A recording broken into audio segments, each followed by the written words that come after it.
उत्तराखंड के रहने वाले पौड़ी गढ़वाल के 1945 में आजादी से पहले जन्म हुआ। आजादी से पहले अभी तक पूरी तरह fresh and active Indian army officer थे इनके पिता और अजमेर मिलिट्री स्कूल में इन्होंने पढ़ाई करी। इंडियन पुलिस सर्विस 1968 में इन्होंने आईपीएस के रूप में ज्वाइन किया। कैडर मिला था केरला का। 37 साल की नौकरी में 7 साल पुलिस में रहे, बाकी उसके बाद आईबी रॉ और क्या क्या किया जासूस बन के। 72 में उस समय चर्चा चल रही थी, नॉर्थ ईस्ट में चल रही थी इंसर्जेंसी, भयंकर आतंकवाद, बहुत परेशानी थी। हर राज्य वहां बोल रहा था मुझको अलग देश बना दो, मुझको अलग देश बना दो। वहां लाल डेंगा मिजोरम में बहुत शक्तिशाली हो चुके थे। लाल डेंगा की ताकत बढ़ चुकी थी। पैरेलल सरकार चला रहे थे। लाल डेंगा, समझना इस कहानी को, नाम आपने सुना होगा। लाल डेंगा का आतंक कितना हुआ करता था उस समय।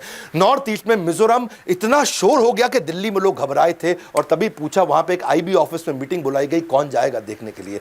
सब चुपचाप इधर उधर देख रहे थे और वहीं अजीत डोभाल अभी शादी करके लौटे थे, हनीमून पर जाने वाले थे और वो बोले ठीक है मैं जाऊंगा मिजोरम और मैं मिजोरम में समय लगाऊंगा। ये लाल डेंगा के साथ इन्होंने वहां पहले अंदर घुस गए, अंदर जाके देखा तकलीफें क्या है, इनकी समस्या क्या है, इनकी गोल प्रॉब्लम क्या है। घुस करके तब समझ आया लाल डेंगा के साथ 7 बड़े कमांडर्स थे।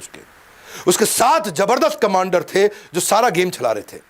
यानी कि लाल डेंगा की ताकत, जैसे याद है हातिम ताई में तोते के अंदर ताकत थी, लाल डेंगा की ताकत इन 7 कमांडर्स में थी। ये 7 कमांडर से नीचे नीचे जाके दोस्ती करते थे। इनकी खास बात यही कि दुश्मन के अंदर खेमे में जाके कुछ लोगों को दोस्त बनाए आते थे।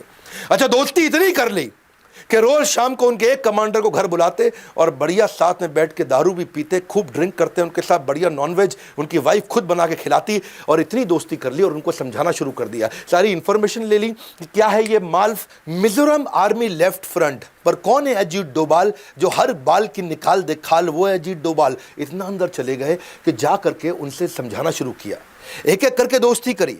बोला ऐसा है ना, मैं तुम्हारे को सारी ताकत दिलाता हूं, भारत सरकार में मेरी चलती है, तुमको स्पेशल कैटेगरी राज्य बना दूंगा। ऐसा कुछ करते हैं कि तुम्हारा यहां पे इलेक्शन करके तुम्ही को यहां मंत्री बना देते हैं, तुम्हारे ऊपर जो क्रिमिनल चार्ज है उस सारे को हटवा देते हैं और तुम्हारे को नेबरिंग कंट्री के साथ में तुम्हारे लीगल अग्रीमेंट्स बनवा देते हैं। तुम्हारे राज्य में कोई घुसेगा तो उसको पासपोर्ट इलेक्शन कार्ड टाइप चाहिए, यानी कि वो सब सिस्टम भी बनाए रखते हैं।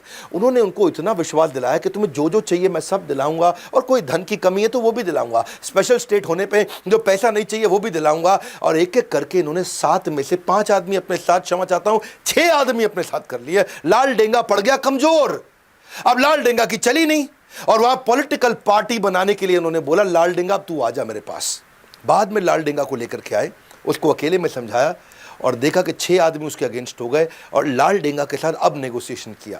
ये नेगोशिएशन करने से पहले सामने वाले की वीकनेस पकड़ते थे। इसीलिए मैंने बोला चाणक्य, क्योंकि ये फ्यूचर के कई महीनों को आज भाप के अपनी स्ट्रैटेजी बनाते थे। इतना कियोस क्रिएट कर देते हैं दुश्मनों के अंदर कि दुश्मन भी इधर उधर देखने लगते हैं, डोभाल का आदमी तो नहीं है ये, कहीं डोभाल का आदमी तो नहीं है।